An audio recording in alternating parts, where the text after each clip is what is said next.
Aí, estudioso, você sabe qual é um dos assuntos mais importantes que cai na nossa prova do Enem e nos assuntos do conteúdo de medieval? Árabes. Então segura que a aula vem aí. Chama a vinheta!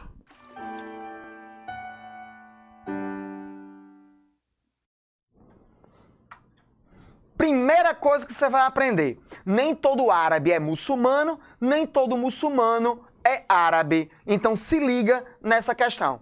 Quando nós estamos falando sobre os povos árabes, nós temos uma origem lá bíblica até, uma origem que está lá na Península Arábica, numa aproximação ainda dos primeiros contatos com os romanos. Tu acredita nisso? Pois é, os romanos, eles já fazem descrições sobre os árabes, mas a origem bíblica nos indica que os árabes são descendentes de Abraão. Quando Abraão lá tem uma namoradazinha lá com o nome de H, tal, tudo ok, massa, bonitinho.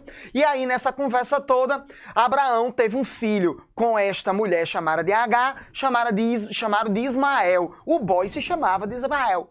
E aí, o que é que acontece? Os árabes também são conhecidos como ismaelitas, os filhos de Ismael. Ou seja, árabes e judeus são irmãos porque têm o mesmo pai. Perceba que essa confusão toda, essa conversa, esculhambação que tem lá no Oriente Médio, que é efetivamente produzida até pela mídia, ela é muito mais estranha do que a gente pensa e tem muita coisa por trás, portanto, se liga aí.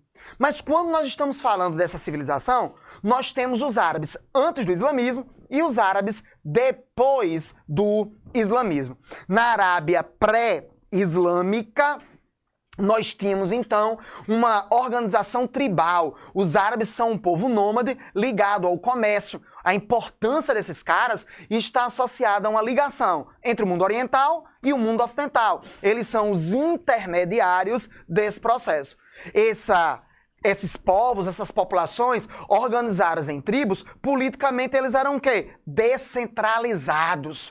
Essas tribos podiam ter de centenas a milhares de indivíduos, vivendo tanto do comércio como também da agricultura nos oásis. Vixe, o que diabo é um oásis? É uma faixa de terra úmida que a gente vai ter no meio do deserto. É onde você, no meio da duna, vai ter uma vegetação, umas tâmaras, onde você vai ter uma plantação de trigo, por exemplo, onde você vai ter o abastecimento de água. Então, esses árabes tanto vão ter uma atividade econômica ligada à agricultura nesses espaços, como também o comércio, que é a principal atividade dessa galera. Daí as influências dos árabes entre Oriente, Ocidente, Índia, China, até mesmo Japão, tudo isso misturado compõe o que nós chamamos de cultura árabe. Só que essa descentralização, essa organização tribal, ela está ligada, criada a partir de uma série de conflitos. Esses conflitos se dão a partir de necessidade de água, terras férteis, as rotas comerciais que ligavam esses dois pontos mais extremados. Então, no meio dessa confusão todinha, é que a gente vai ter essa civilização pré-islâmica. Ou seja, o islamismo divide duas partes. Tranquilo isso? Durante o período da Arábia pré-islâmica, nós vamos ter uma religião politeísta, uma sociedade masculina, que a guerra é o elemento central. Nós temos uma sociedade que estabelece a partir de deslocamentos constantes de uma região para outra. Então, por isso que caracteriza-se esse conceito da civilização árabe, inclusive descentralizada, tem uma característica que é a ideia de fatalismo, de destino. Os árabes acreditam nessa historiazinha. Tem até aquela ideia, né, que toda a vida dos árabes está escrita em um livro chamado Livro da Vida.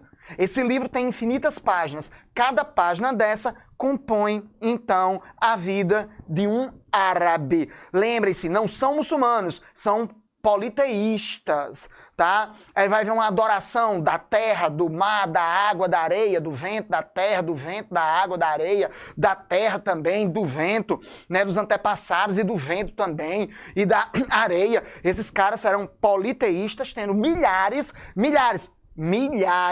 de deuses. Então se liga aí. Tranquilo isso? Uma outra coisa importante dessa sociedade é que ela é poligâmica. O homem vai ter várias esposas e essa relação é uma representação de riqueza É uma representação de poder, mas também de virilidade.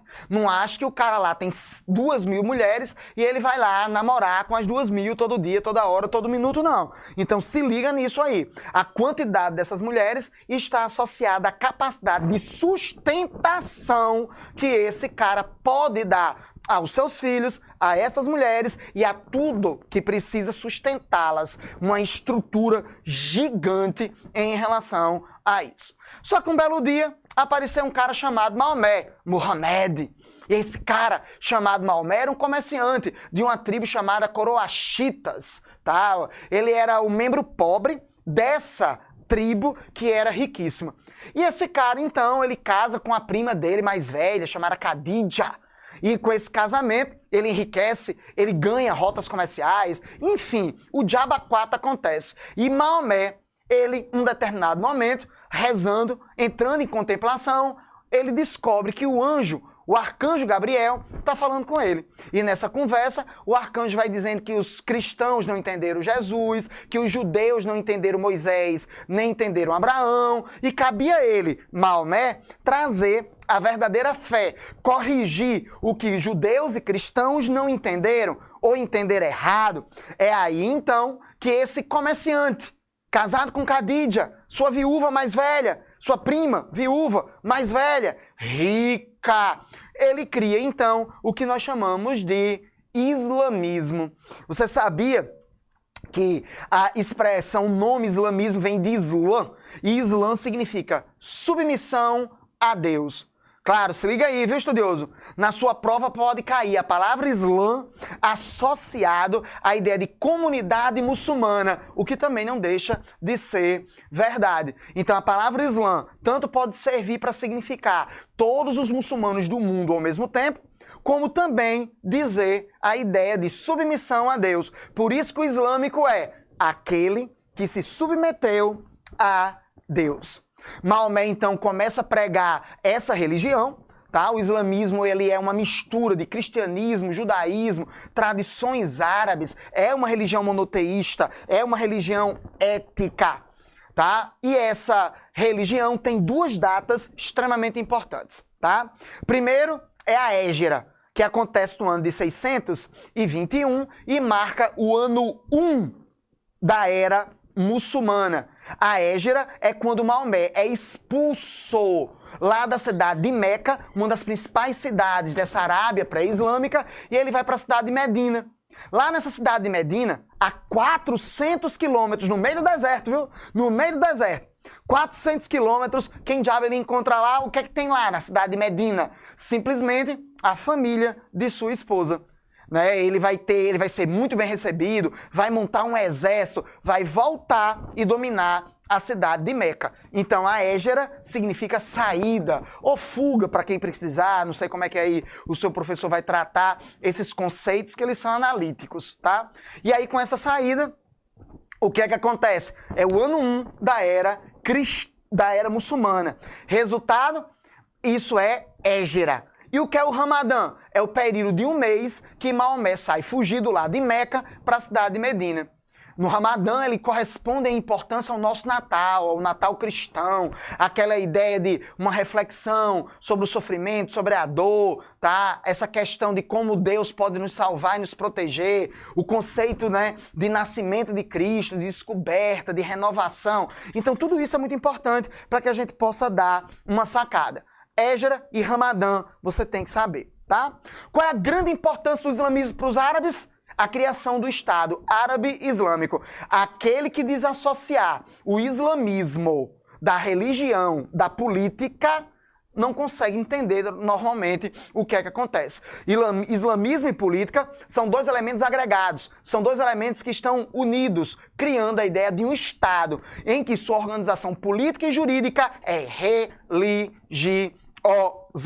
O comportamento religioso está diretamente vinculado a uma conduta jurídica, a uma conduta legal. Então fique esperto em relação a esses elementos. Tranquilo isso? Dúvidas? Pense aí um pouquinho. Esse islamismo tem vários preceitos, regras que todos os muçulmanos são obrigados a seguir. Por exemplo, não consumir carne de porco, nem consumir bebida alcoólica. É uma. Outra, a ideia de que você tem que ler o Alcorão. O Alcorão é o livro sagrado. A palavra Al-Corão, ou Alcorão junto, ou só Corão, significa a verdade ou a recitação. Para os muçulmanos, o livro foi falado pelo anjo e escrito por Maomé. Por isso a ideia de a recitação. Como é a palavra de Deus, é a verdade. Beleza isso? Mais uma vez, se ligue. Todo muçulmano é obrigado a ler o Alcorão. Então os muçulmanos eles são alfabetizados. Cuidado, que alguns dados estabelecem a ideia, estabelecem um conceito que os muçulmanos eles são analfabetos, são uma civilização bárbara, selvagem. Se ligue nisso. Será que isso não isso também é uma construção discursiva da mídia, da imprensa ocidental, de poderes imperialistas europeus e estadunidenses que constrói aquela região como a barbárie, a selvageria, uma desqualificação daquela população, até para que seja mais fácil o domínio sobre essa população, sobre essa região, petróleo, metais preciosos, metais ligados às commodities, como por exemplo carvão, ferro, grafite. É só para você se ligar. Cuidado, não é que aquilo que aparece na televisão não tenha acontecido, mas é como isso é passado para você. Quais são as palavras utilizadas, quais são as sequências que são passadas, filmes que são produzidos, documentários, tudo isso são elementos ideológicos que compõem a sua realidade, mostrando, elaborando, evidenciando como o mundo do lado de lá, como o mundo muçulmano, como o mundo oriental é. Será que é? Será que não existe um discurso também de lá para cá? Como eles nos veem, como eles nos percebem socialmente, politicamente, nossos corpos? Então é bom que você fique ligado exatamente para saber essas diferenciações. Outro preceito importante é jejuar no mês do Ramadã. Durante um mês você tem uma diminuição, não é término não, é uma diminuição nessa questão da alimentação, do lazer, de atividades sociais. Tranquilo? Lembrando que o Ramadã é exatamente o mês que vai comemorar a saída de Maomé, a fuga de Maomé, e com tanto sofrimento que ele passou. Os muçulmanos então fazem um revisionamento sobre suas próprias condutas nesse momento. Por isso que eu disse que era uma relação muito parecida com aquela que deveríamos ter, ou deveria-se ter também com o Natal do ponto de vista cristão. Outro preceito é dar esmolas e também rezar 5 vezes ao dia, todos voltados para a Meca. Lava-se cabeça, mão, pé, essas coisas, e vai lá e faz essas orações lá para Alá, que é o Deus islâmico, que teologicamente é o mesmo Deus cristão, onisciente, onipresente, onipotente e espiritual. Teologicamente eles têm as mesmas características. Tanto é que em árabe a palavra Alá significa na realidade Deus, que também é Yahvé entre os judeus. Por falar nisso, inclusive, a primeira parte do Alcorão corresponde ao Antigo Testamento que tem na Bíblia cristã. Tá? Tem que visitar Meca pelo menos uma vez na vida. Lá em Meca tem uma pedra negra chamada de Kaaba, 2 azinhos, viu? E essa Kaaba é o prédio, é o prédio que guarda o monolito e ao mesmo tempo é um monolito, que era uma pedra branca que ficou negra porque absorveu todos os pecados dos homens. Quem mandou a pedra foi o arcanjo Gabriel. Veja que a presença desses anjos e arcanjos, presente no islamismo, também é presente no judaísmo e também é presente no cristianismo. Agora tem mais um detalhe, viu? É o expansionismo, a jihad. Tá? O islamismo é uma religião expansionista, é uma religião que tende a uma universalidade, mas a conversão teologicamente seria obrigatória. Tá? No Alcorão tem uma passagem que Maomé afirma que Deus protegerá todos aqueles que erguerem a espada em seu nome. Então a ideia de guerra santa, a ideia do expansionismo está diretamente vinculada a esses princípios. Tá? É uma religião salvacionista, é uma religião monoteísta. Prega-se a salvação e por aí vai. Tranquilo? Valeu? Então, vamos deixar para terminar nossa aula na segunda parte. Valeu!